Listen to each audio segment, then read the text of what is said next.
समर्थ सद्गुरु साईनाथ महाराज की जय।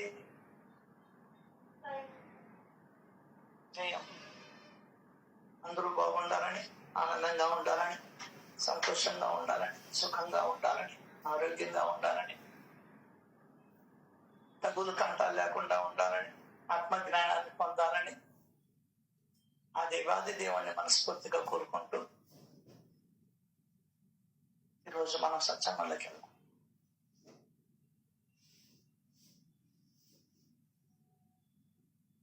నామరూపాది ఉపాధులను త్యజించి విశుద్ధమైన విజ్ఞానాన్ని సాధించిన సిద్ధులను మాయ బాధట. వారు సదా ఆత్మానందంలో లీనమై ఉంటారు.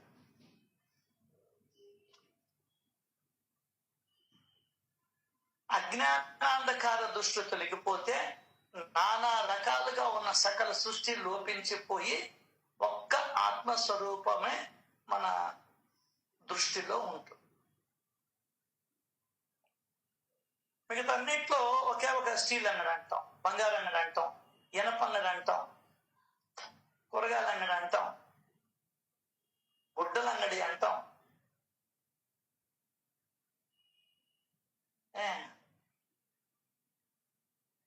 అట్లా ఇదంతా కూడా ఆత్మస్వరూపమే అనే ఎరుకులోకి రావడం. అజ్ఞాన అంధకార దృష్టి తొలగిపోతే నానా రకాలుగా ఉన్న సృష్టి లోపించి అది. దీనికి కారణం ఉపాధులు. ఉపాధుల వల్ల మనం భ్రమపడుతున్నాం. ఉపాధుల్ని కానీ తీసేస్తే ఉండేది ఆత్మస్వరూపం. అదే 44వ అధ్యాయంలో చెప్పింది, నామరూపాలకి ఆవల ఉన్నటువంటి స్థితి. ఇది మనం తెలుసుకునే ప్రయత్నం జరగాలి.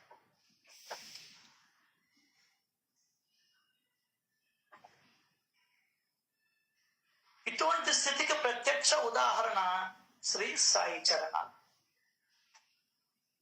ఆయన దర్శన భాగ్యాన్ని పొందిన వారు ధన్యులు. ఎట్లా ఉంటారంటే, నీటిలో కనిపిస్తున్నటువంటి చంద్రుడు నీటికి అతీతంగా ఉంటాడు. నీటిలో ఉండడు, నీటికి అతీతంగా ఉంటాడు.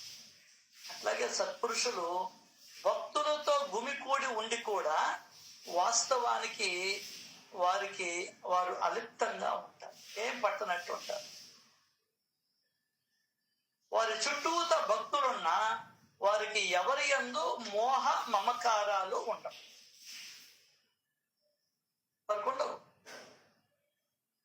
వారి చిత్తవృత్తి ఆనంద స్వరూపంలో ఉంటుంది. కనుక వాళ్ళు దృశ్యాలకి విముఖంగా ఉంటారు. భగవంతుడు ఇటువంటి సత్పురుషుల ఆధీనంలో ఉంటాడు. అది లెక్క. వారికి లభించనిది, సిద్ధించనిది ఏది లేదు అంటాడు యమాద్రిపంతుడు. అట్లాగా వాళ్ళకి తెలియనిది కూడా ఈ ప్రపంచంలో ఏది ఉండదు.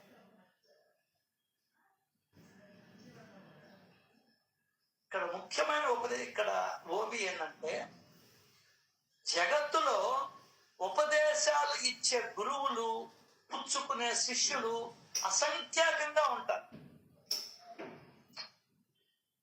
ఇది అట్రాక్షన్. ఉపదేశాలు ఇచ్చేవాళ్ళు చాలా మంది ఉంటారు, శిష్యులు చాలా మంది ఉంటారు. కానీ ఉపదేశాలతో పాటు అనుభవాలను ప్రసాదించేవారు అరుదు. అది బాబా స్పెషల్. అందరూ చెప్తారు అన్నిట్లో దేవుడు ఉన్నాడని, నువ్వేం చెప్పేది? ఎప్పుడో చెప్పారు. మరి ఆ అనుభవం నీకు ఇవ్వాలి కదా. అనుభవాలు ఇస్తేనే ఏదైనా మనకు అనుభవం వస్తుంది. అనుభవాలు లేకుండా చెప్తే అది అట్టే ఉంటుంది. నేను అట్లా కాదు, అనుభవాలతో పాటు ఉపదేశాలతో పాటు అనుభవాలను ఇస్తున్నాడు. అనుభవం కలిగితేనే బలం సార్. అదే అనుభవం నిలబడిపోతుంది. అవును సార్. దెబ్బ రుచి మనకు బాగా తెలుసు, అనుభవం మనకు. చిన్నప్పుడు నానగొట్టిన దెబ్బ ఇప్పటికీ గుర్తే కదా. నీకు కొంతమంది తాకను కూడా తాకరు, వాళ్ళకేం తెలుస్తుంది? అట్లా ఉపదేశాలతో పాటు అనుభవాలను ఇస్తాడు. ఇప్పుడే షిరిడి సాయి సినిమా కొద్దిగా చూసాం, మనసు పొంగిపోతూ ఉంది.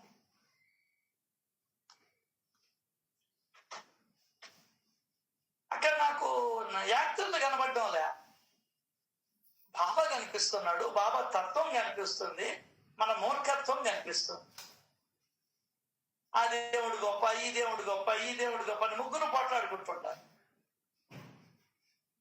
ఒక్కడే దేవుడు,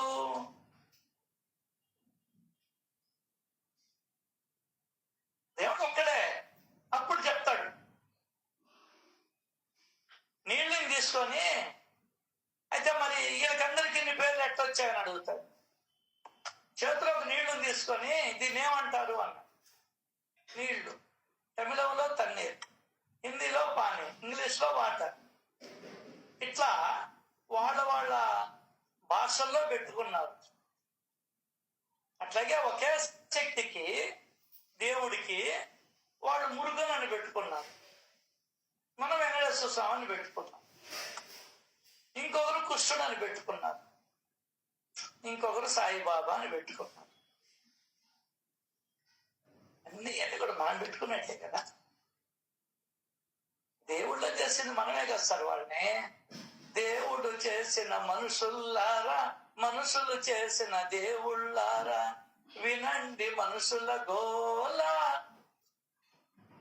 కనండి దేవుడి లీలా. అర్థం కదా? నువ్వే వ్రతం పెట్టుకున్నావు, నువ్వే నలుగురిని పిలుచుకున్నావు, నువ్వే ఐవర్ని పిలుచుకున్నావు, నువ్వే వచ్చడానికి తాంబూలం ఇచ్చావు, నువ్వే అన్నాలు పెట్టావు, నువ్వే వాళ్ళ తిన్న ఆకుల్ని తీసేసావు, అన్ని నువ్వే చేసుకున్నావు.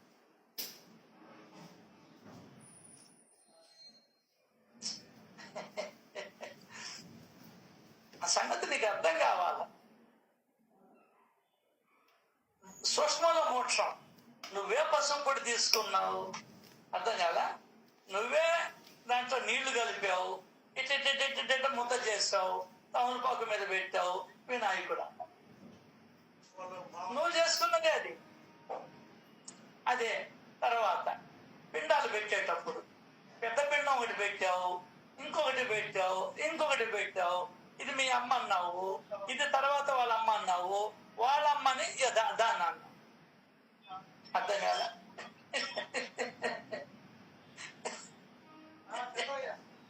అన్ని నువ్వే పెట్టుకున్నది. నువ్వే అమ్మాయిని సెలెక్ట్ చేసుకున్నావు, నువ్వే కట్నకానుకలు మాట్లాడుకున్నావు, ఇదే తాలిబొట్టు అనుకున్నావు, కట్టాం. అర్థం కదా? అమ్మాయి అమ్మని అత్త అనుకున్నావు, అన్ని నువ్వే అనుకున్నాదబ్బా. వీటికి దేవుడికి ఎలాంటి సంబంధం లేదు. నువ్వే ఇల్లు కట్టుకున్నావు, ఎక్కడ ఏది ఉండాలనో నువ్వే నిర్ణయించుకున్నావు. అర్థం కదా? కింద మొజాయిక్ వేస్తావా, పాలరా వేస్తావా, గ్రానైట్ వేస్తావా, నువ్వే నిర్ణయించుకున్నావు. ఏమన్నా ఆపరేషన్కే అదే ఇప్పుడు కొంచెం వస్తాను పూజ ఆపరేషన్కే ఏంది?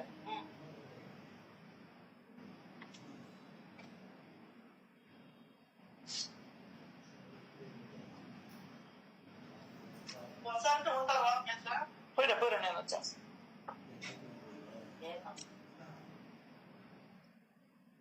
చంద్రయ్య మా వదినికి, చిన్న వదినికి స్టంట్ వేయాలంట.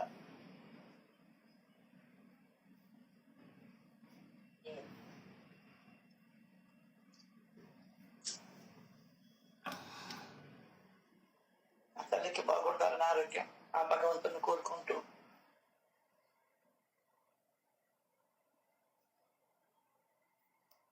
సో అన్ని చేసుకున్నది నువ్వే టీ పెట్టుకున్నావు, నువ్వే టీ తాగావు, నీకే కడుపుమంట అంటావు. నువ్వే కురుకురేది తిన్నావు, నువ్వే నీ పిల్లోడికి ఫోన్లు ఇచ్చి చెడిపావు, మళ్ళీ వాడు చదవలేదు అని. అర్థం కదా?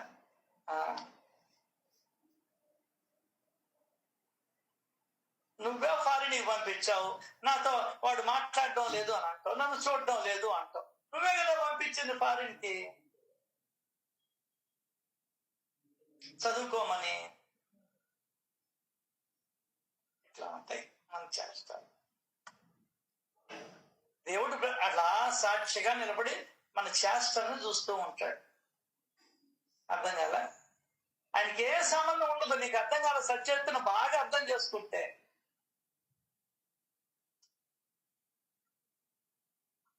అసలు వద్దన్నాడు. వీళ్ళన్నీ ముందర ఇప్పుడు సభా మండపం ఆయనే పికేస్తా వచ్చాడు. నాకు అవన్నీ వద్దురా అన్నాడు.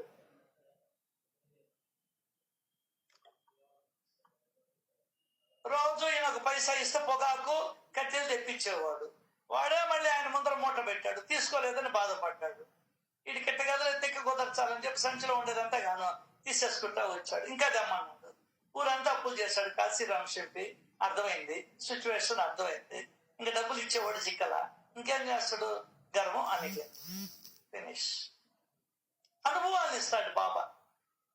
ఉపదేశాలతో పాటు అనుభవాలను ఇచ్చే గురువే. అది ఈయన నిజంగా సద్గురు, నిజంగా ఈయన సత్పురుషుడైతే నాకు విత్తనాలు లేని ద్రాక్ష పండు కదా నేను తింటాను. అట్టే మార్చాడు. ఎడమ వైపు నుండి పాంచాల అట్టే చేశాడు. ఈ కోరిక ప్రకారమే చేస్తాడు కదా. అనుభవాన్ని ఇస్తా వచ్చాడు. ఈయనకెందుకు 2 ద్రాక్ష పండ్లు 2 మూట్ల? ఏం పని బాట లేకుండా అనుకున్నది, ఏమి తీసుకోవాలా? అనుభవం. ఏమమ్మా, అక్కడేమో ఇంటికాడ 10 రూపాయలు ఇస్తాను, నువ్వు ముక్కు కుట్టివి. ఇక్కడికి వచ్చేటప్పుడు ఈ పావల చేతుల్లో పెడుతుంది. నా పావల నీ దగ్గర ఉండిపోయింది కదా. ఏమన్నాడు? నా పావల నీ దగ్గర ఉండిపోయింది కదా.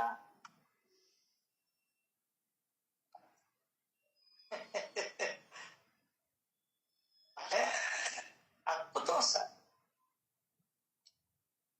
నీకు అందరికీ అనుభవం. ఆ మూలని పడతా ఉంది పైన, ఆగు అన్నాడు. అందరూ చూశారు, ఆగిపోయింది అది. అక్కడ వీళ్ళందరూ ఉన్నారు, నీళ్లు పోస్తున్నాడు మేగుడు. నాలో ఉన్న గుర్తుగా నీ తెలుస్తుందిలే, నా మాట విలువగా నీ తెలుస్తుందిలే, తల మీద పోయమన్నాడు. ఒక్క బొట్టు పడలేదండి. ఎట్ట పోయినాయి ఆ నీళ్ళు అర్థం కాలేదు. పోసి నీళ్ళు ఎట్టపోయి తల పీల్చేసిందా ఏంది? స్పాంజ్ పీల్చినట్ట. అనుభవాలు చెప్పడం వేరు. అర్థమైందా? అమ్మా, దానాకలి నా ఆకలి ఒకటే కదమ్మా.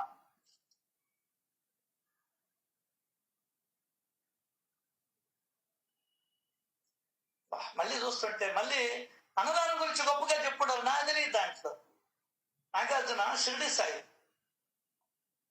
అన్నదానం గురించి చెప్పుకుంటారు. అబ్బా, దీనికి కావాలని పెట్టించాడు అనుకున్నానే. అసలు అంటే ఎప్పుడో 10 ఏళ్ళు అయిపోయింది, ఎప్పుడో చూసాం అది ఒకసారి. మళ్ళీ చూడలే, ఎందుకు అనిపించింది. ఓహో, ఈ పాయింట్ ని నాకు వినిపించేదానికి ఆయన నన్ను అంతే చూపించాడా అనిపించింది. నడిపించేది సూత్రధారాయణే కదా. ఇన్ని సినిమాలు ఉంటున్నాగా షిరిడి సాయి మాత్రం ఎందుకు పెట్టమంటాము? ఆయనకి తెలుసు ఎప్పుడు ఏది ఇవ్వాలనో, ఎక్కడ ఇవ్వాలనో, ఎట్లా ఇవ్వాలి. దాంట్లో అన్నదాన మహిమ చెప్పబడింది మొదట్లో.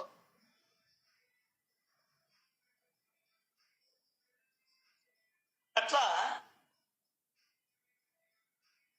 జగత్తులో ఉపదేశాలు ఇచ్చే గురువులు, పుచ్చుకునే శిష్యులు అసంఖ్యాకంగా ఉంటారు. కానీ ఉపదేశాలతో పాటు అనుభవాలు ఇవ్వాలి. నాకు కడుపు నొప్పుగా ఉంది కానీ ఎవరే ఎడిపోయి దాబోరా, సోనామూర్తి తెచ్చే లోపల పుస్తకం అక్కడ ఇచ్చినాడు, అనుభవం ఇచ్చాడు. నువ్వేం రామదాసురా, ఇంకా తంత నువ్వు బొట్లు పెట్టావంటే, ఈ చొక్కాలు వేసుకున్నావంటే, ఈ గుడ్డలు కట్టుకున్నావంటే తోలు వరస్తానన్నాడు. అర్థం కాదా?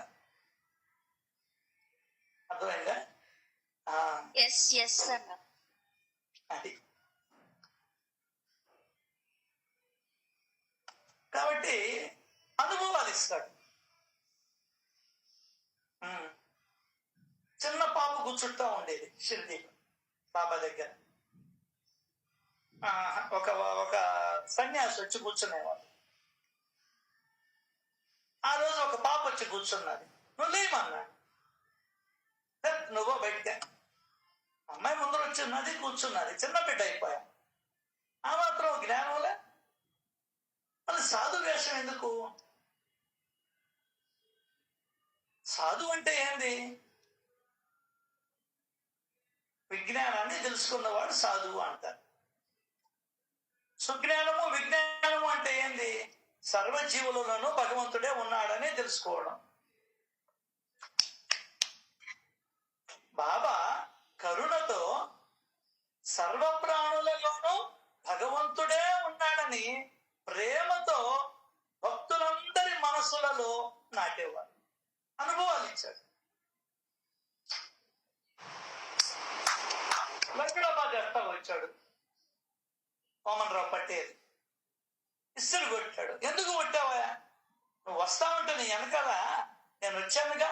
నా వెనకాల నువ్వు ఎక్కడొచ్చావు బాబా? కుక్కొచ్చేలా అది నేను ఒకటేగా. దాన్నేమో మూతి మీద కొట్టింది, ఇక్కడేమో నాకు పలహారం తెచ్చిస్తుంది అని అన్నాడు. ఉపదేశం, అనుభవం రెండు ఉన్నాయి. వేదాలు అవన్నీ ఏం చెప్తాయంటే మాట చెప్తుందంతే. అన్నిట్లో రుద్రుడు ఉన్నాడు అని చెప్పింది అంతే వేదం. నువ్వు దాని అనుభవాలు తెచ్చుకోవాలి. మనం తెచ్చుకోవాలని కాగితములో ఉన్నటువంటి రుద్ర నీకు నమస్కారం, కాగితముగా ఉన్నటువంటి రుద్ర నీకు నమస్కారం. మరి నన్ను దుఃఖేస్తున్నారా? తీరా చూస్తే ఈయన పోతూ ఉంటాడు. గురు పూర్ణిమ నాడు జరిగిన విషయం. చెట్టులో చెట్టుగా ఉన్నటువంటి రుద్ర నీకు నమస్కారం. చెట్టును కొడుతుంటే ఈయన నలిగిపోయాడు. ఇది ఉపదేశము బోధ, ఉపదేశము బోధ. అవన్నీ ఉపదేశాలే. ఉపదేశాలు బోధలు ఇస్తుంటేనే అర్థం కాలేదే. ఇంకా నోటి మాటగా చెప్పుకుంటూ పోతే ఏం అర్థం అవుతా? చెప్పు. ఎవరో గట్టిగా పట్టుకున్న వాళ్ళకి అర్థం అవుతుంది, లేకుంటే అర్థం కాదు. సరే, ఇంక ఈ వర్ణం సాధించి ఒక ముఖ్య కథలోకి వద్దాం. శ్రోతలు ఉత్సుకతతో ఉన్నారు కదా, ఏమో మీకే తెలియాలి.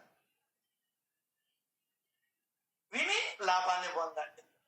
అంటే ఏదో వ్యాపారం చేస్తే లాభాలు వస్తాయని నాకు తెలుసు, కానీ ఈ కథలు వింటే లాభం వస్తుందని సచరిత చెప్తుంది. అది గొప్పతనం, సచరితకున్న గొప్పతనం.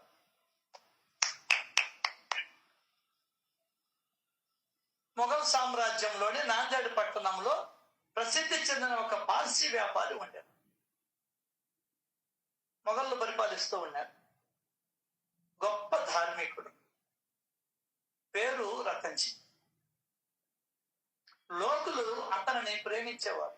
ఏమో లోకులు ప్రేమించే వాళ్ళు లేదో గాని హేమాద్రి పంత్ ప్రతి ఒక్కరిని ప్రేమించేస్తాడు, ప్రతి ఒక్కరికి బిరుదులు ఇచ్చేస్తాడు. అది గొప్పతనం హేమాద్రి పంత్ గారి యొక్క మనస్తత్వం.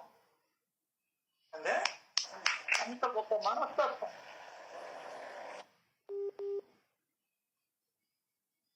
అతనికి గుర్రాలు, బళ్ళు, పొలాలు, బాగా ధనము విపరీతంగా ఉండేది.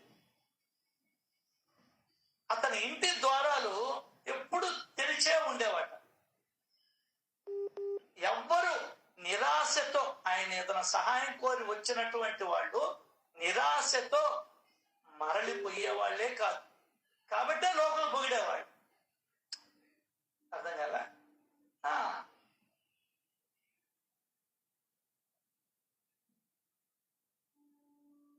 ఎవరో చనిపోతే ఒక 25 లక్షలు ఇస్తాను నాకు కాదు 5 కోట్లు ఇస్తానని నేను ప్రకటించేస్తుంటే ఓయమ్మా వా 5 కోట్లు ఇస్తాన్నాడు అయ్యా ఆయన చెప్పేస్తుండేవాడు. నీకుండే 100 కోట్లలో 5 కోట్లు ఒక లెక్క నీక. అక్కడ కూడా లోపం అంటూ వచ్చింది. అటువంటి దగ్గర నువ్వు పేరు తెచ్చుకోవాలా, అది కూడా పోయింది. సంకనాకించుకో. అర్థం కదా? అది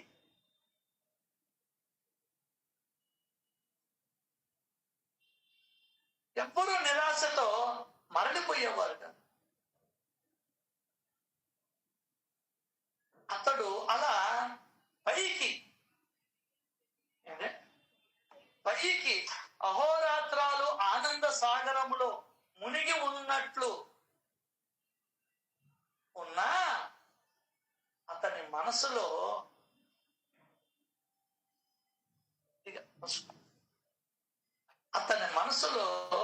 దుర్భరమైన చింత ఎప్పుడు ఆవరించి ఉండేదాన్ని.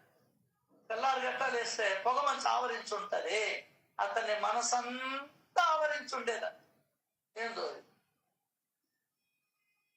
అదే చెప్తాడు, ప్రపంచంలో పుట్టిన ఎవ్వడికి సంపూర్ణమైన సౌఖ్యం అంటూ ఉండదు. ఏదో ఒక ఏడుపే. ఇది ఈశ్వరుని లీలా వినోదం, ఈశ్వరుని లీలా విధానం. భగవంతుడు లేలది.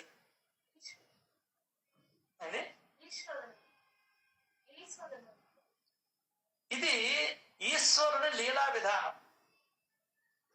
ఏదో ఒక కొరత పెట్టకపోతే నువ్వు భగవంతుడి మాట వినవు, విధిని నమ్మవు, దేవుణ్ణి నమ్మవు, ఇష్టరాజ్యం అంటావు. నువ్వు ఏదోటి పెట్టి నీ దగ్గర నుంచి శరణాగతి చేపించుకోవాలి. ఒకరికి ఒక బాధ, ఇంకొకరికి ఇంకొక చింత, ఏదో ఒకటి అంటి పెట్టుకుని ఉండనే ఉంటుంది. కొందరు నేను గొప్పవాణ్ణి, మహా ఐశ్వర్యవంతుణ్ణి అని అనుకుంటూ వ్యతిరేకంగా నడుచుకుంటూ గర్విస్తారు. అట్లా అని ఏ లోపము లేని వారికి దృష్టి దోషం కలుగుతుందేమోనని పరమేశ్వరుడు స్వయంగా తన చేతులతో దిష్టి చుక్క పెట్టారా అని అనిపిస్తుంది. ఏదో ఒక బాధ ఉండాలి మనిషి, ఏదో ఒకటి నెత్తినేసుకొని ఉండాల. ఈయన అనుభవం, ఈయన అవగాహనది.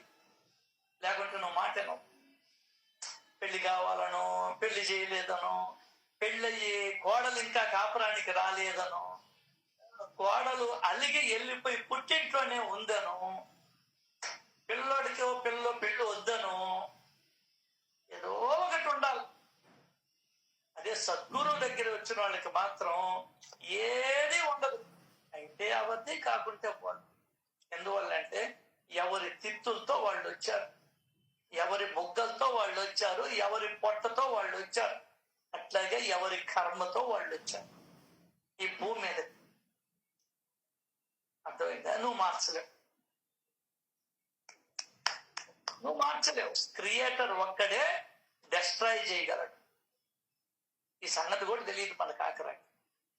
కాబట్టి క్రియేటర్ని పట్టుకోవాలి మనం, అంటే సృష్టించేవాడిని పట్టుకోవాలి. అతను ధనం ఉంది, కనకం అంటే బంగారం, ధన కనక సంపద గల రతంజి వచ్చే పోయే వాళ్ళకి అన్నం పెట్టేవాడు. చూడండి ఎంత మంచివాడు. ఏం పెట్టేవాడు? అన్నం పెట్టేవాడు. అంతేకాదు దీనుల ధైర్యాన్ని తొలగించేవాడు. అంటే గుడ్డలు లేవు, దైన స్థితి అంటే పైకి కనబడే స్థితిని ఆనందం పెట్టిన మొహం అంటుంటాం, గుర్తుందో లేదు. ఫెయిల్ అయిపోతాం, దిగాలుగా ఉంటాడు. ఏమంటే పెళ్లి పెట్టుకున్నాను సార్, మా అమ్మాయిది, అనుకున్న డబ్బులు రాలేదంటే ఇదిగో డబ్బులు తీసుకోపోని ఇస్తాడు. దైన్య స్థితి అంటే అది. సీట్ రాలేదు సార్ మా అబ్బాయికి, సరే నేను చెప్తా పో అని అంటాడు. దీనుల దైన్యాన్ని తొలగించేవాడు. ఎప్పుడు ప్రసన్నంగా ఉండేవాడు. అయితే ఈయన ప్రపంచ దృష్టిలో సౌఖ్యంగా ఉన్నట్టు కనిపిస్తున్నాడు. కానీ కొడుకు లేనటువంటి వాడికి ధనముతో పొందే సుఖాలు ఏపాటివి? ఆయనకి ఒకరి తర్వాత ఒకరుగా 12 మంది ఆడపిల్లలు పుట్టారు. ఆయన చిన్నోడు కాదు, మా మామ. అర్థం కాల?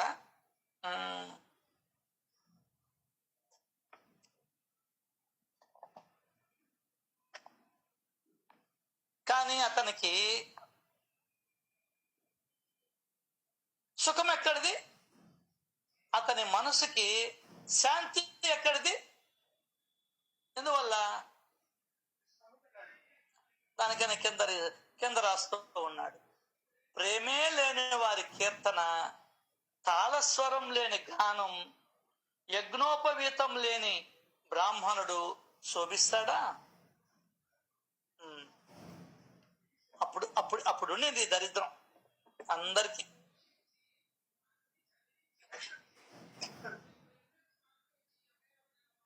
ఎవడో రాసుకున్నాడు అపుత్రస్య గతిర్నాస్తి అని. దాన్ని పట్టుకున్నాం మనం. అర్థం కాదు. ఆ కాలానికి అది. కాలం మారుతూ ఉంటుంది, మనం కూడా మారుతూ ఉండాలి.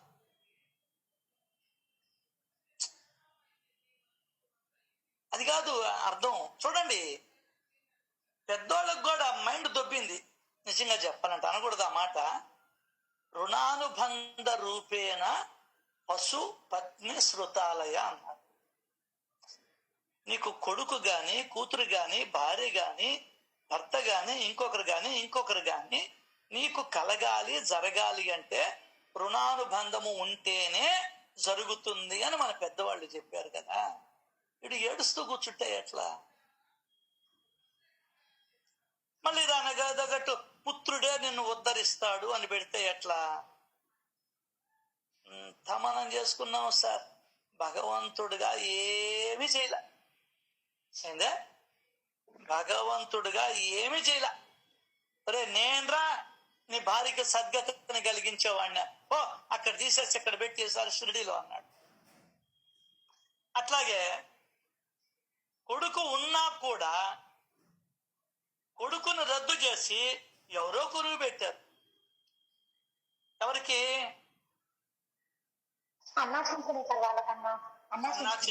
దంపతులకి.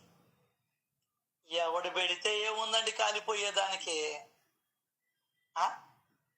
కాలిపోయేదానికి ఎవడేనండి పెట్టేది? పిచ్చి చేష్టలు, పిచ్చి కథల.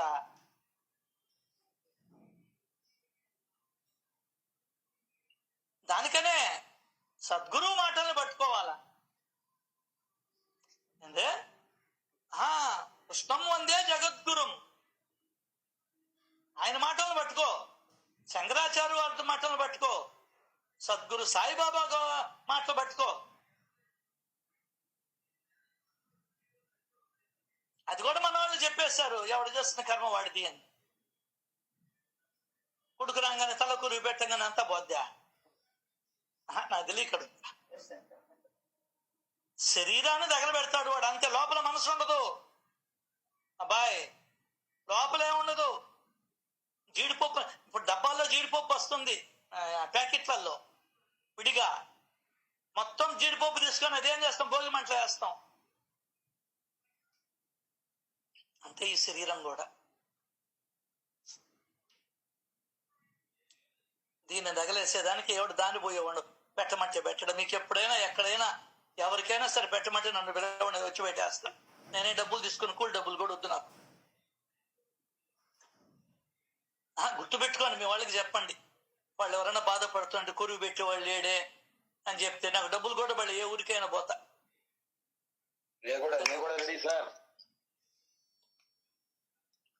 ఎంతో పెద్ద కొడుకు పెట్టాలా, కూతురు పెట్టాలా? ఎవడు పెట్టినా ఒకటే, తగలబడిపోద్ది.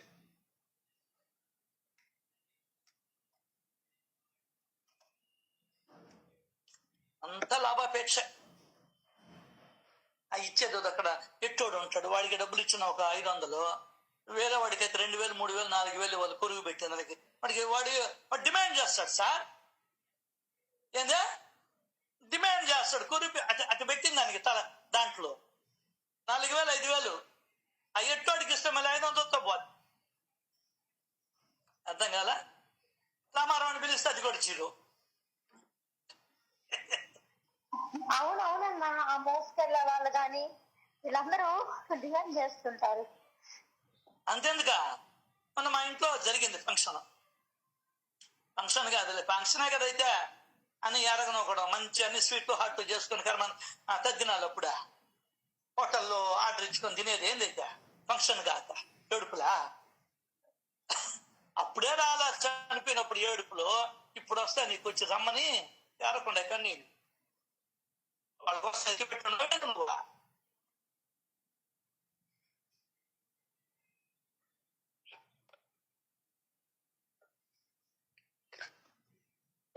అట్లా పిండం పెట్టాం. ఆవులు పెట్టాలంటారు కదా, ఆవు దగ్గరికి వచ్చేటప్పటికి ఒక డబ్బులు అడిగాం. సరే 100-200 ఇస్తా ఉన్నాం. అబ్బాయి కాదంట, చాలా డబ్బులు కావాలంట. వాళ్ళు ఆవులో అక్కడ పెట్టుకొని ఉన్నారు. కట్నం ఇవ్వాలన్నాడు. నేను పిల్లని ఇవ్వడం లేదురా, పిండాన్ని ఇస్తూ కట్నం ఇస్తే పెట్టండి. ఏం చెయ్యాలి ఇంకా?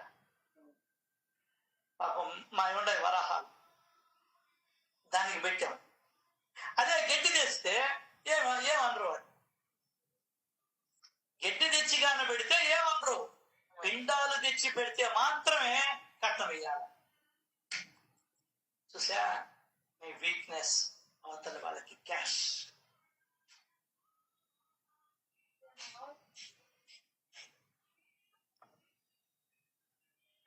అర్థమైందా? అది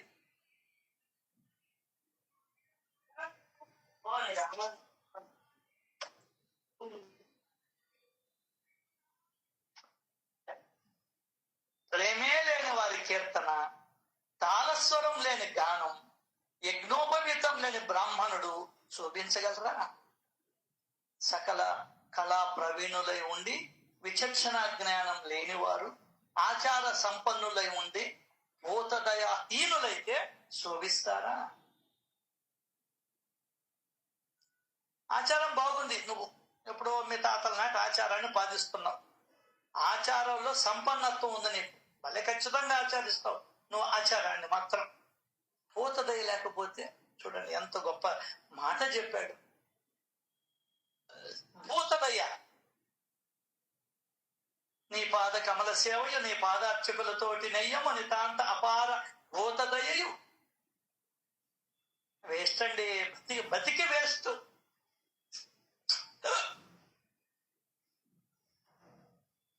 భూమికి భారమే నాబోటాడు, అదే భూమికి భారమే.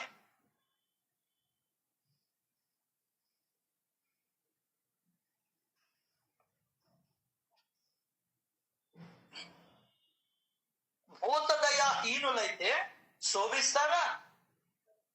నొసట గోపీచందన తిలకం దిద్ది కంఠంలో తులసిమాల అలంకరించుకుని సత్పురుషులను అవహేళన చేసేవారు శోభిస్తారా? ఇవన్నీ ఎందుకు చెప్పుకొని వచ్చాడంటే లాస్ట్ ఒక పదం వాడుతున్నాడు. అనుతాపం లేని తీర్థయాత్రలు, కంఠాభరణం లేని అలంకరణ, పుత్రుడు లేని గృహస్థుని గృహము శోభిస్తాయా? ఇదంతా ఎవరి భావన అడుగో, రతన్జీకి భావన. ఈయనది కాదు, ఈయనకి సత్యం తెలుసు, ఇతనికి సత్యం తెలుసు. వేదాలు చదువుకున్నాడు, భగవద్గీత చదివాడు, భాగవతం చదివాడు. అబ్బో దిట్ట వేదాంతంలో మన పెదనాయన. వాడి బాధ ఇది రతన్జీది. అదిగో కోరుకుంటున్నాడు, నారాయణుడు ఒక్కడినైనా సుపుత్రుణ్ణి ప్రసాదించడా అని రతన్జీకి అనుదినము చింత. దానివల్ల ఏమయ్యింది? మనసు ఎప్పుడు కలవరపడుతూ అకారణంగా రాశాడు ఇక్కడ.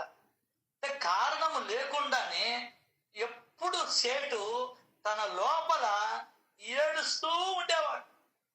చూడండి, మగపిల్లవాడికి అవసరం ఆ కాలంలో ఎంత తపన పడ్డారో పూర్తి రివర్స్. ఇప్పుడు మగపిల్లకాయలే వద్దు, మాకు ఆడపిల్లలే కావాలి వచ్చేసారు. అర్థమైందా? ఏమన్నా నా బొట్టుని పిలుచుకుంటే హాయిగా నేను డాడీ అని పిలవనా?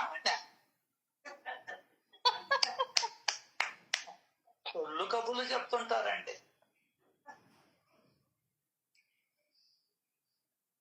అదే మగపిల్లోడి వల్లనే వాడు ముక్తి పొందుతాడంటే అన్నా చించినేకర్ దంపతులకి పుట్టవలసిన మగపిల్లవాడిని బాబా రద్దు చేస్తాడా?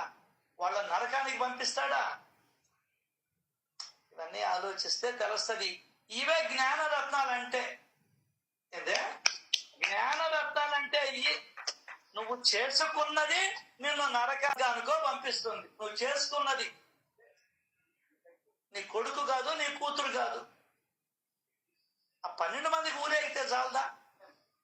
7 రాత్రి మా వాళ్ళు దుఃఖంతో కుమిలిపోయేవాడు.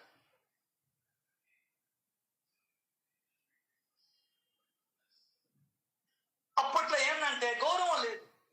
అరే వాడికి మగపిల్లోడే లేడరా అనేవాడు. దానికనే ఇండియా డెవలప్ కాల. అంటే ఇండియా డెవలప్ కాదు సార్, నాశనం చేశారు మనం. ఆచారం పేరుతో నాశనం.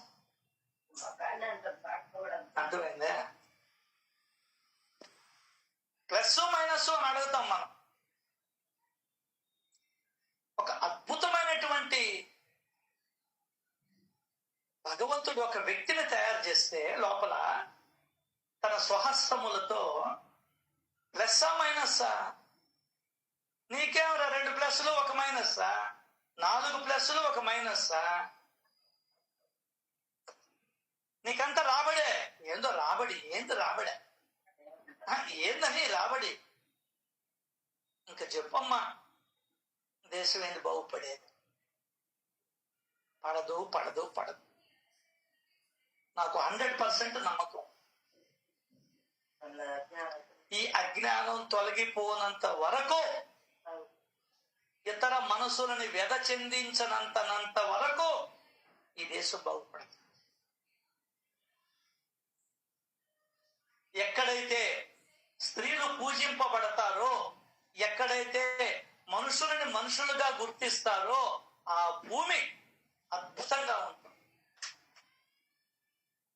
నార్వే అద్భుతంగా ఉంటుంది, చిన్న దేశం.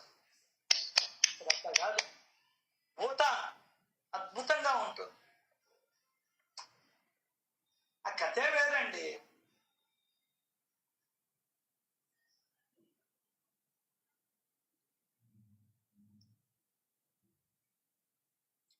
ఏదన్నా వాళ్ళు అవసరమే చెట్టు కొట్టాల్సి వస్తే 2 చెట్లు నాటేసి వచ్చి తర్వాత ఈ చెట్టును కొడతారు. అది వాళ్ళ లెక్క. మనకేమీ లేదు, దోటి తీసుకొని రంపం తీసుకొని పోసుకొని పోతా ఉంటాం మనము, మన పెద్దోళ్ళు.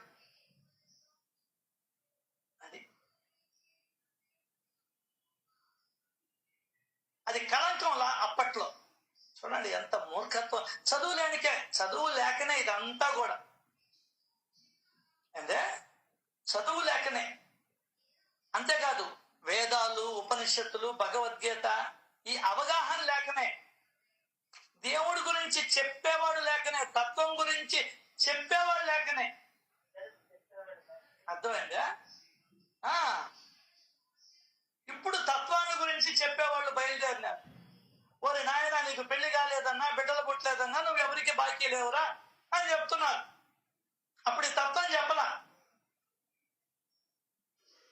అప్పుడు ఈ తత్వం చెప్పేవాళ్ళు కదా, వాడికి తెలిస్తే కదా చెప్పేదానికి. వేదాలు ఎవరు చదివారు? చదివినోళ్ళు చెప్పకపోతుంది. వేదాలు చదివినోళ్ళు వాళ్ళ స్వార్థం వాళ్ళు చూసుకుంటుంది. ఇవన్నీ అట్లే ఉంటాయి సార్. దేవా, నా ఈ కలంకాన్ని కడిగేసి నన్ను నిష్కలంకుణ్ణి చెయ్యి, నా వంశానికి ఒక ఆధారమైన పుత్రుణ్ణి ఇచ్చి నా గౌరవాన్ని కాపాడు ప్రభు అని ప్రార్థించేవాడు. అది ఆయన ప్రార్థన. కలంకం అంట. ఇంట్లో ఎవరైనా లేచిపోతే కలంకం. అర్థం కదా? పుత్రుడు లేకపోతే కలంకం ఎట్ట వద్ది? అంటే ఎట్లా ఉన్నామో చూడండి. మనం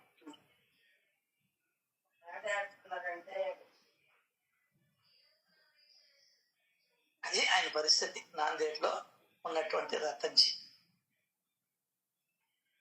అతనికి దాసగను కూడా బాగా తెలుసు. దాసగను మీద గొప్ప నమ్మకం కూడా. లాస్ట్కి అతన్ని పిలిచి తన మనసులో కోరికతో పాటు తన బాధను కూడా చెప్పి మొరబెట్టుకున్నాడు. ఏదో ఒకటి చేయరాని ఆయన.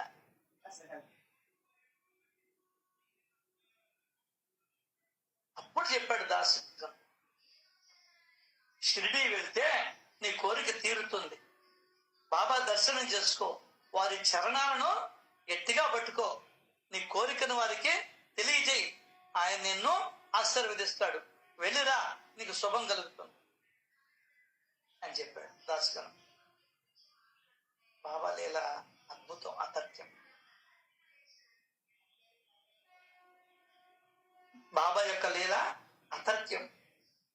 వారికి అనన్య శరణు చూచితే ధన్యుడు అవుతావు అని దాసగను చెప్పాడు. ఈ సలహా బాగుంది మన రతన్జీకి. కొన్ని రోజులు గడిచినాయి. ఒక నిశ్చయానికి వచ్చాడు, షిరిడీకి వెళ్ళాలని. వెళ్ళాడు కూడా. మసీదులో బాబా దర్శనం చేసుకున్నాడు. వారి పాదాలకు సాష్టాంగ నమస్కారం చేసి వారి ఎదురుగా కూర్చున్నాడు. పుణ్యరాశి అయిన ఆ మహారాజును చూసి అతనికి ప్రేమ ఉప్పొంగిందంట మన రతన్జీకి. పూలబుట్ట నిప్పి పూలమాలను తీసి ప్రేమతో బాబా మెళ్ళో వేసి వారి చరణాల వద్ద తీసుకొని వచ్చిన పండుని సమర్పించాడు. బాబా వద్ద కూర్చొని ప్రార్థన చేశాడు. దానిని వినండి. ముందు ఏం చెప్తున్నాడు? ప్రజలు మహా కష్టాలలో చిక్కుకున్నప్పుడు మీరు వెంటనే రక్షిస్తారని మీ చరణాల వద్దకు వస్తారు అన్న విషయాన్ని నేను విన్నానయ్యా. నేను ఎంతో ఆశతో మీ దర్శనం కోసం ఇక్కడి వరకు వచ్చాను మహారాజా, నన్ను నిరాశతో తిప్పి పంపకండి అని మీ పాదాల వద్ద విన్నవించుకుంటున్నాను అన్నాను. చాలా మంది చెప్పారు మహా కష్టాలలో చిక్కుకున్నప్పుడు మీరు వెంటనే రక్షిస్తారని.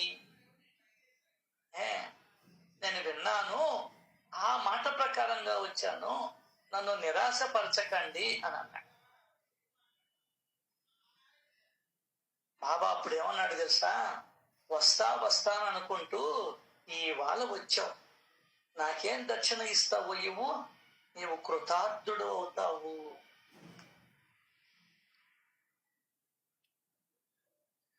అంటే నీకేదన్నా కోరిక కావాలంటే దక్షిణ ఇవ్వాలి.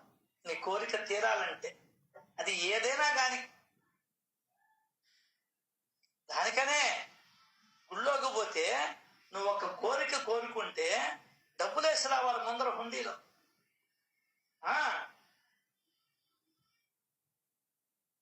అది లెక్క.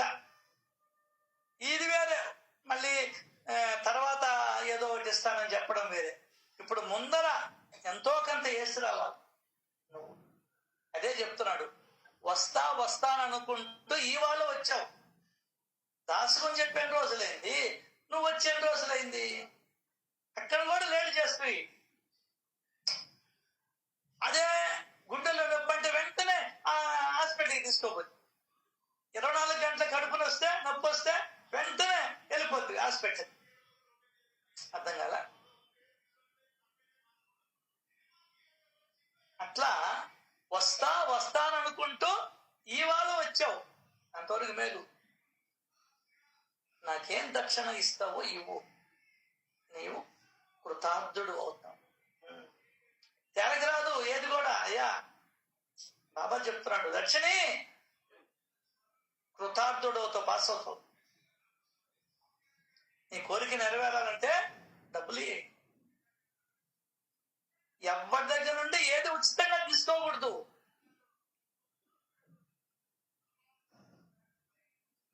అని అన్నాడు. ఎవరైనా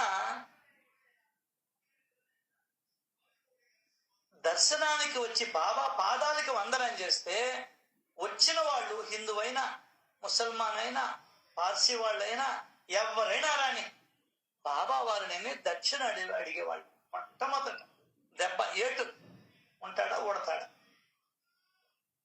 అదైనా కొంచెమా, ఎంత పావులా, 10 పైసలు, 5 పైసలు కానీయా, 1, 2 లేదా 5 రూపాయలు, లేదా తమ ఇష్టానుసారం 100, 1000, 1,00,000, కోటి అంటే అంత ఇదిగా దక్షిణ అడిగేవాడు. తెమ్మని నీ కర్మను బట్టి దక్షిణ అడిగేవాడు. ఇప్పుడు రోగాన్ని బట్టి కదా, ఆపరేషన్ బట్టి నీకు డబ్బులు ఛార్జ్ ఎక్కువ. ఓపెన్ హార్ట్ సర్జరీ అయితే 1, కాలు తీసేయాలంటే 1, వెన్నుముక ఆపరేషన్కి అయితే 1, కళ్ళకి ఆపరేషన్ అయితే 1, తక్కువ కళ్ళకి ఆపరేషన్ అన్నిటికన్నా. అంతే ఇది కూడా నీ కోరికను బట్టి ఇక్కడ దక్షిణ ఇవ్వాలి. అదైనా కొంచెమా, 1, 2 లేదా 5 రూపాయలు, లేదా తమ ఇష్టానుసారం అడిగేవాడు. అక్కడ ఉరికిన రాశాడు 100, 1000, 1,00,000, కోటి ఎక్కడ తెస్తావు అంటే అంత దక్షిణ దమ్మని ఆయన పురిగొల్పేవాడు. ఇచ్చారు తెచ్చి కష్టపడి, ఇంకా దమ్మనేవాడు. ఆయన అయిపోయాయి అంటే అప్పు తీసుకుని రానేవాడు.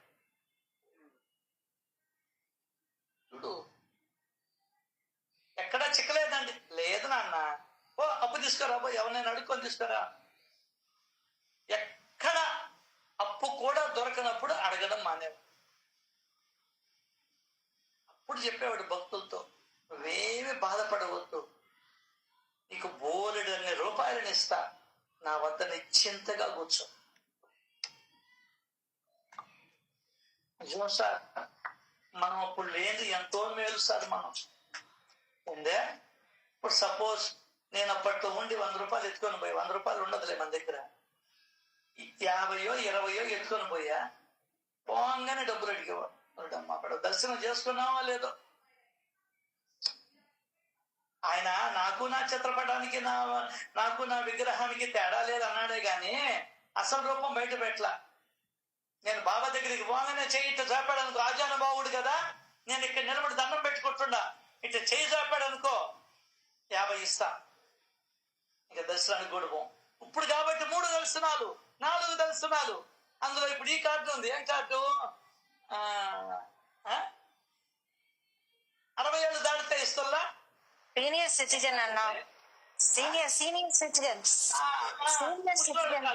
ఆ కార్డు తీసుకుపోయి 5 సార్లు దర్శనం. ఆయన పోయినప్పుడల్లా చేయి చాపుతున్నాడు అనుకో, మనం దర్శనానికి పోయాము, చేయి చాపాడు అనుకో, ఏందో నా పరిస్థితి. Thank you Baba, love you, దీనికి లవ్ యూ బాబా.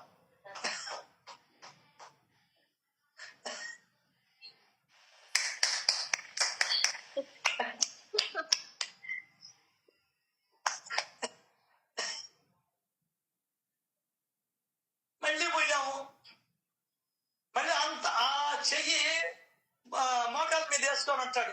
ఆ చెయ్యి నేరుగా నా దగ్గరకు వచ్చింది అనుకో, ఇంకేముందా?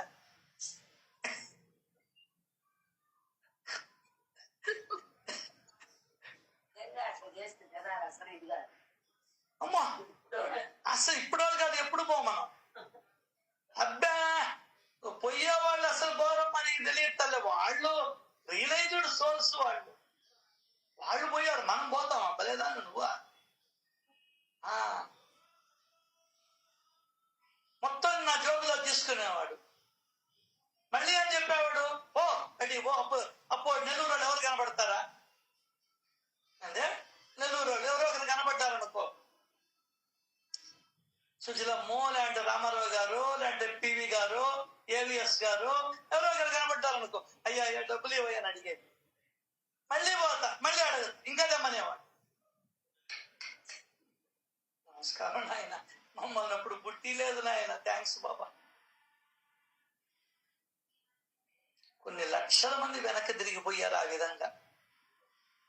ఏందే, కొన్ని లక్షల మంది వెనక్కి తిరిగిపోయారు. కోపర్గాం నుంచే నీ డబ్బుల్ని ఆయన ఖాళీ చేస్తాడండి.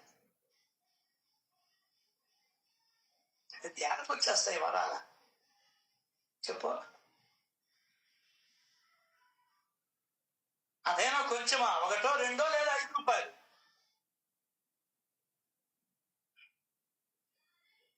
$5,200 తీసేసుకున్నాను ఒకే ఒక్క నెలలో. బాబా ఒకే ఒక్క నెలలో వదిలిచ్చేశాడు. మోహం తీసవతలు పండు.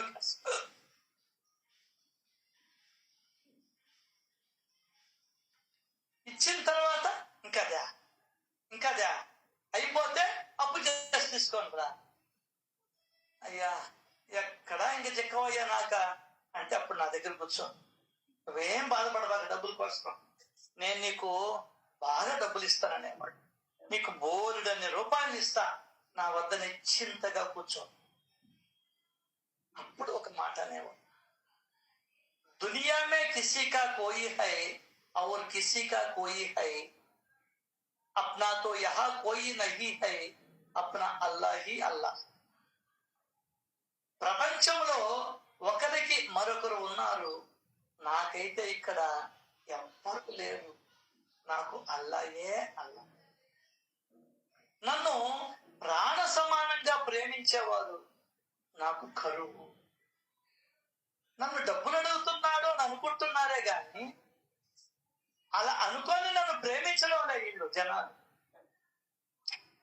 ఏందే, ఎందుకు డబ్బులు అడుగుతున్నానా, లోకాన్ని వదలగొట్టేదానికి అడుగుతున్నా. నువ్వు ఆ డబ్బు వ్యామోహంలో పడే పిల్లాన్ని మర్చిపోయావు, తల్లిదండ్రులను మర్చిపోయావు, బిడ్డల్ని మర్చిపోయావు, సర్వస్వాన్ని మర్చిపోతున్నావు. ఆ ధన వ్యామోహం అటువంటిది. నీకు దాని మీద వ్యామోహం లేకుండా చేసే ప్రయత్నం. నన్ను ఎవరు ప్రేమిస్తారు ఆ విధంగా? నన్ను ఎవరు ప్రేమిస్తున్నారు చెప్పు? నన్ను ప్రాణ సమానంగా ప్రేమించేవారు నాకు కరువు. అట్టివారు నాకు ఒక్కటి ఇస్తే నేను వారికి 100 ఇస్తాను. అందరికీ ఇవ్వడు 100, 1కి 100. ఏ అమ్మాయి, నువ్వు మీ అమ్మగారి ఆస్తిని, మీ అమ్మగారు ఇచ్చిన వాటిల్ని మీ ఆయనతో సంప్రదించివ్వు అన్నాడు. వెంటనే పక్క రోజు లేచేసింది, లేయి ఓ మొగుడా లేయి, ఇదిగో ఈ డబ్బులది లెక్కబెట్టి ఎంతో చూడు. నువ్వు మాట్లాడేదానికి లేదు, నా బాబా చెప్పాడు నేను ఇవ్వాలి, ఎంత వస్తుందో లెక్క చేయి, నన్ను బయట అమ్ముకోమంటావు. వాడే లెక్క కట్టాడు, ఎంతో లెక్క ₹1000 వస్తుంది అన్నాడు. సరే డబ్బులు ఎందుకు, భూమి ఇస్తాం అన్నాడు. సరే ఈ కైతల్లి ముందర నేరుగా ఎత్తుకోబోయి ఆలయ అధికారికి ఇచ్చేసాం. అది ప్రేమగా ఇవ్వడం అంటే. వాయిదాలు వేసుకుంటూ పోతుంటే మనం అయితే ముక్కులు కూడా వాయిదాలు వేసుకుంటూ ఉంటుంది. ఇచ్చేది అవతల సంగతి, ముక్కులు కూడా.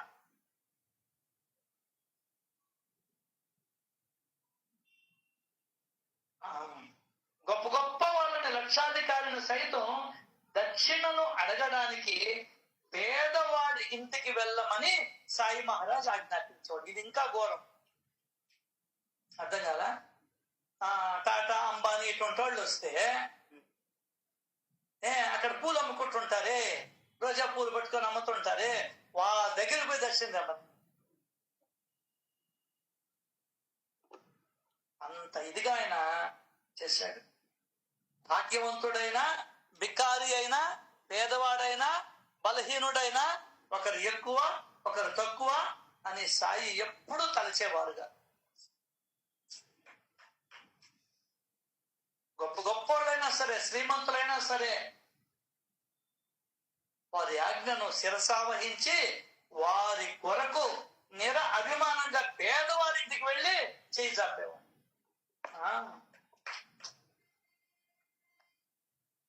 బాబా దక్షిణ అనే మిషతో నిరహంభావంతో నమ్రతగా ప్రవర్తించమని భక్తులకి బోధించేవాడు.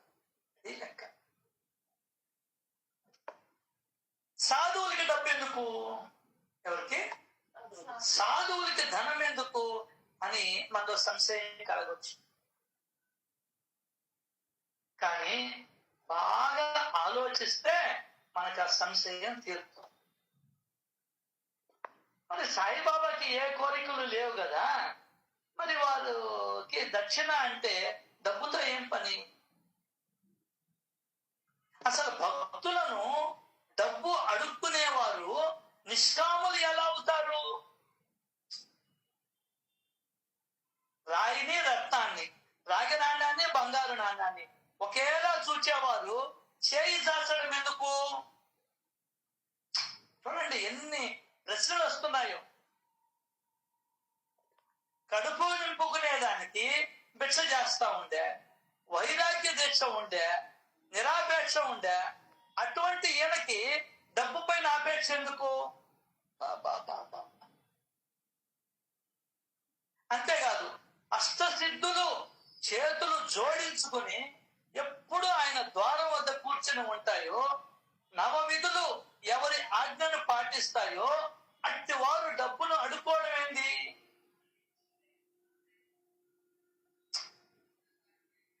ఐహిక సుఖాలను తరిమేసి అసలు దేని వైపు కన్నెత్తి కూడా చూడని విరాగికి ధనం ఎందుకు?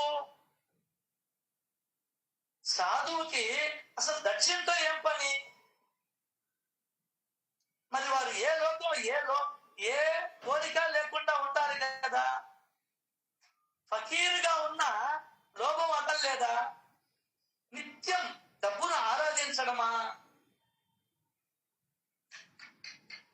ఎన్ని ప్రశ్నలు చూడండి. ఇన్ని ప్రశ్నలు వెనకాల ఆయన ఇన్ని తెలిసి కూడా ఆయన దక్షిణ అడుగుతున్నాడు అని అంటే ఎంత గొప్ప కారణం ఉంటుందండి. అది ఆలోచించాలి మనం. ప్రథమ దక్షిణ మొట్టమొదట ధూళి దర్శనంలోనే డబ్బులు తీసుకొని, పునర్దర్శనంలో మరలా దక్షిణ దిగి తీసుకొని, చివరి సెలవు తీసుకునేటప్పుడు కూడా దక్షిణ నుండి అమ్మంటారు. మాటికి ఇదేంటిది? మాటికి డబ్బులుదా ఎంతో కంతేవండి, మీ శక్తి తగ్గట్టివ్వండి అన్నట్టు. అట్లా మొదట పానీయం, ఉత్తరాపోషమనం, తర్వాత హస్తముఖ ప్రక్షాళన, తర్వాత తాంబూలం, దానం. ఇవన్నీ అయ్యాకే కదా దక్షిణ. కానీ బాబా యొక్క క్రమం చాలా విచిత్రంగా ఉంటుంది. అర్చన చేసేటప్పుడు, చందనం పూసేటప్పుడు దక్షిణ ఇమ్మని కోరేవాడు. ఆరంభంలోనే దక్షిణ ఏంది? ఓం తత్ బ్రహ్మాండ పరమాత్మ వెంటనే అనాలి. ఇలా ఎందుకు అన్న సందేహం తీరడానికి ఎక్కువ శ్రమ పడన అవసరం లేదు. కాస్త మనసు పెట్టి ఆలోచిస్తే చాలు, నీ సంశయం నిర్వృత్తి అవుతుంది. అదేందో ఇంత గజిబిజి వెనకాల ఆయన దక్షిణ అడగడంలోని ఆంతర్యం ఏందే. మహాత్ములు ఏ చర్య చేసినా ఊరికనే చేస్తారా? ఆ మహాత్ములు వాళ్ళ లీలలు అతర్క్యం, మనకు అర్థం కావు, తర్కానికి కూడా అందవు.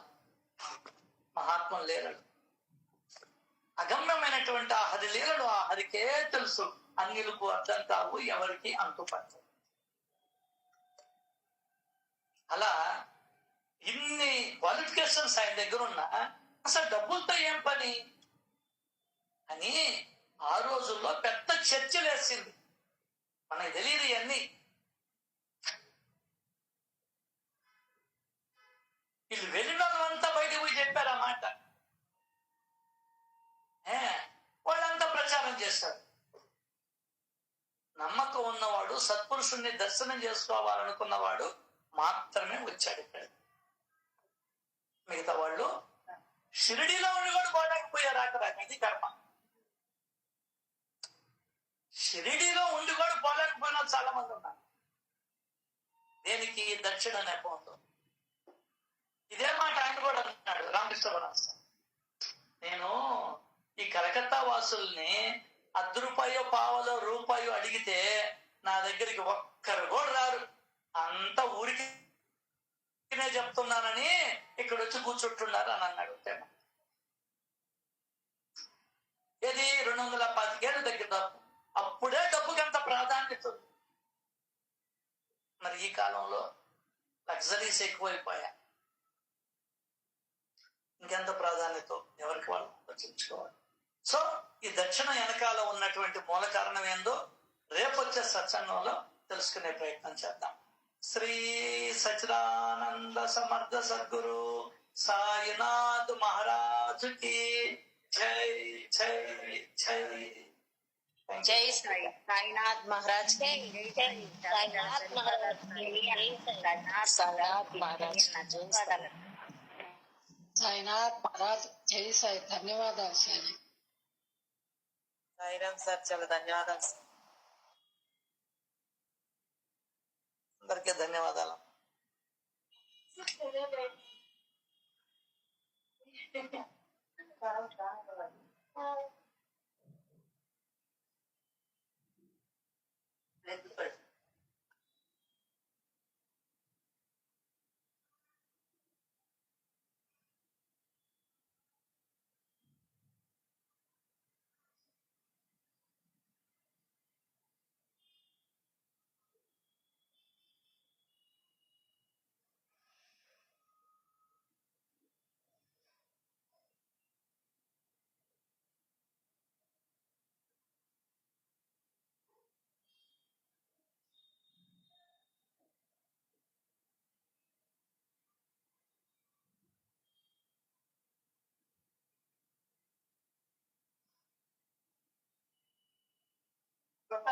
సరే, వాళ్ళకి అది మనసులో పడిపోయింది. అపుత్రస్య గతిర్నాస్తి అని పెద్దోళ్ళే చెప్పారని అంటుళ్ళ. పెద్దోళ్ళు లేరు, పిల్లోళ్ళు లేరు, అంతా మన కల్పితాలే. దేశ జనాభాని 140 కోట్లు చేసుకున్నాం. వాడు అబ్బా పడవ.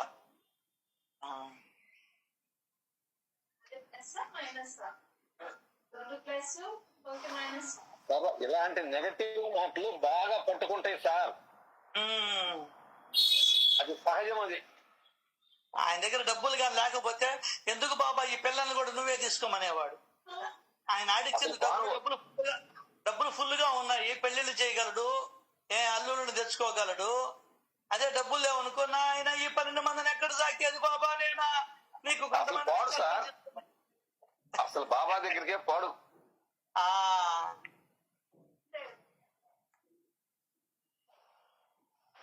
అన్న కొడుకులు లేరన్న అప్పుడు కాదన్న, ఇప్పుడు కూడా అంటారు కదన్నా. అదే నేను చెప్పేది, ఈ మూఢనమ్మకాలు ఇంకా ఉన్నాయంటున్నా. తత్వం చెప్పలా ఎవరు. అదే అనుబంధ వేదం చెప్పింది చెప్పడంలే, సొంత కవిత్వం చెప్పుకుంటున్నాం. వేదం ఏం చెప్పింది? రుణానుబంధ రూపేనా. పశువులు కూడా రుణానుబంధం కిందనే వస్తాయని చెప్తుంటే ఇంకా మనుషులు రారా? వేదం చెప్పిన దాన్ని ఎవడు వినడంలా, పాటించడంలా, ఎవడి స్వార్థం వాడు చూసుకున్నాడు, ఎవడి ఇది వాళ్ళు చూసుకున్నారు. అది లెక్క. దీనికంతటికి కారణం డబ్బు. ఏందే మొత్తానికి కారణం డబ్బు. అక్కడికి పోతే ఏదో అరటిపుండో ఏదో ఏదో చెప్తున్నారు. అప్పుడు అక్కడికి పోయి ఏదో మందు తింటే మగపిల్లడే పుడతాడంట. నేను విన్నా, గుర్తుంది నాకు బాగా. అల్లూరులో పసురు పోస్తే మగపిల్లాడు పుడతారు అని ఏదో ఉంది.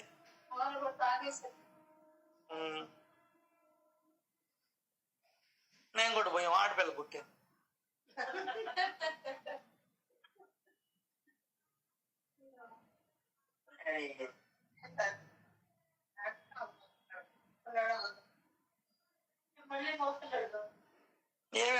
ఏమీ లేనప్పుడు మగపిల్లడు పుట్టాడు. ఏదో కావాలని పోతే ఆడపిల్ల పుట్టింది. అదే కదా. ఎట్లుంటే మన ఆలోచన.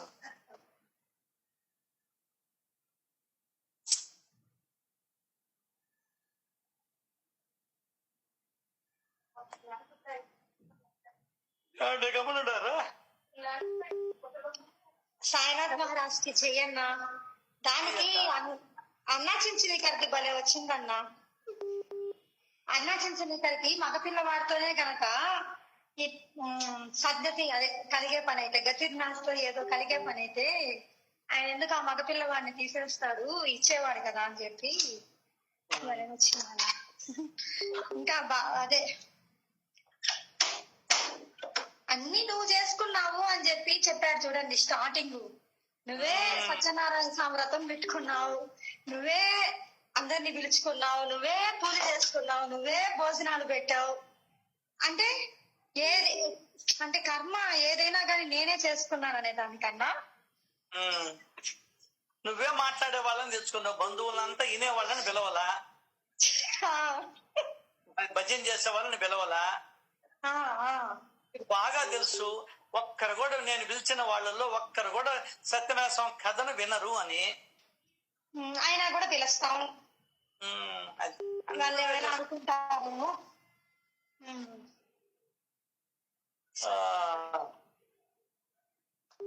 అది రతన్జీ ఉదంతంలో ముందు భీమాజీ పటేల్ ఉదంతంలో రెండిట్లో కూడా వచ్చే పోయే వాళ్ళకి అన్నం పెట్టేవారు అనే మాట భలే నచ్చుద్దన్నా. అంటే ఇప్పుడు ఏ ఇదిలో అయితే ఉన్నామో అట్లా అక్కడ కనిపించేసరికి చాలా ఆనందం వేస్తుంది ఆ మాటకి. ఇంకోటి అదే మీరు ఈరోజు బాబా సినిమా చూస్తే కూడా దాంట్లో కూడా ఫస్ట్ అన్నదానం గురించే చెప్పారు అని కూడా చెప్పారు. అంటే ఇప్పుడు అందుకే మళ్ళీ చూపించారేమో అని అనిపించింది అన్న.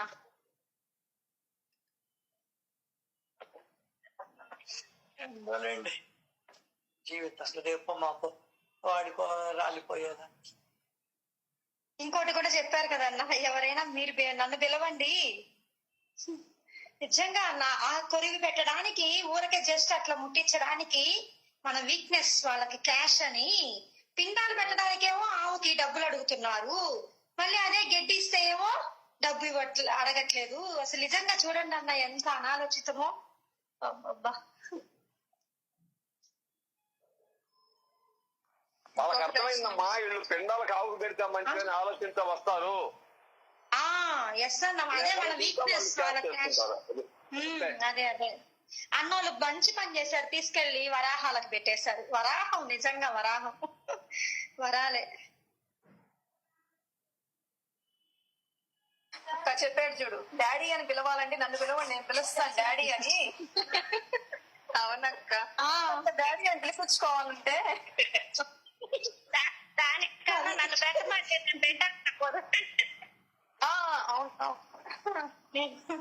హ్యాపీగా నిజంగా అన్న. మీరైతే నేను అనుకున్నా మీరైతే ఇంకా అద్భుతమైన భావంతో పెడతారు దాన్ని.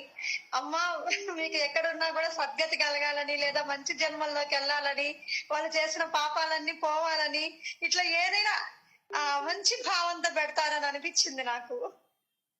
ఎస్ ఎస్ అక్క. ఇంకా అనుభవము ప్లస్ బోధ గురించి కూడా చెప్పారు కదా అక్క. స్టార్టింగ్ బాబా దగ్గర మాత్రమే లభించాయి మనకి అని చెప్పి ఇంకే మహాత్ముడి దగ్గర లేవు. ఆయన అనుభవము ఇస్తారు, బోధ ఇస్తారు అని చెప్పి ఒక చెట్టుగా ఉన్న రుద్ర, చెట్టులో ఉన్న రుద్ర అన్న దానికి ఆ చెట్టు నరికేస్తుంటే ఆయన నలిగిపోయాడమ్మా. అటు అనుభవము ఉంది, బోధ ఉంది అని చెప్పి పేపర్ కూడా చిట్టు కాగితాల గురించి ఇచ్చింది. ఆ కాగితం ద్వారకామాయిలోనూ నిజంగా జరిగిందని చెప్పారు. తొక్కేస్తుంటే బాబా ఫోటోనే, ఆ కాగితం తొక్కేస్తుంటే నన్ను నలిపేస్తున్నారా, తొక్కేస్తున్నారా అని ఆయన అనుభవం. అలాగే కుక్క మూతి పగలగొట్టినప్పుడు వామన్ రావు పటేల్ దగ్గర కూడా అంతే. అది ప్రతిదీ కూడా అనుభవము ప్లస్ అందులో ఉన్న మనకి బోధ రెండు అందివ్వబట్టే మనకి బాగా మనసుకి పడుతుందమ్మా అని చెప్పి ఇంకే మహాత్ముడు రాలేదు ఆ విధంగా. అలాంటి సత్పురుషుడు మన కాలికి దారం కట్టాడని అద్భుతంగా వచ్చిందన్న. థ్యాంక్ యూ దక్షిణ విషయం అయితే ఇంకా నో మోర్ ఆర్గ్యుమెంట్స్. నవరంధ్రాలు మూసుకుని కూర్చోవాలి. నిజంగా ఏం చెప్పారన్నా ఆ టైంలో నువ్వు మనం లేకపోవడం ఎంత అదృష్టవంతులం. Love you Sai, love you అన్నారు చూసారా, ఎంత లోతైన అర్థం ఉందో అందులో. బాబా రియలైజ్డ్ సోల్జర్స్ గా ఏదో అన్నారు. అప్పుడు కాదు ఇప్పుడు అడగండి. సత్సంగానికి 1000 రూపాయలు ఇవ్వండి, మంత్లీ అడగమని చెప్పండి. ఎంతమంది ఉంటారో నవ్వుతాడు చూద్దాం. సూపర్ అన్న, భలేగా చెప్పించారు బాబా మీ చేత. అది ఉన్న చోటనే చూపించేస్తాడు బాబా. అప్పుడు కాదు ఇప్పుడు లేనా నేను అన్నట్టు వచ్చారు మీరు. ఎస్ ఎస్ అన్న. లోపం పెన వేసుకొని ఉన్నాం. ఒక్క లోపం ఉందా? నీ యొక్క ఈ సాధనలన్నీ మట్టి కొట్టుకుపోతాయని చెప్పాడు. లోపంతో ఎన్ని జన్మల నుంచి లోపంతో ఉన్నామో. చిన్నప్పటి నుంచి నాది నాది నాది అంటాం తెలుసు తప్పితే తీసుకొని ఎక్కడన్నా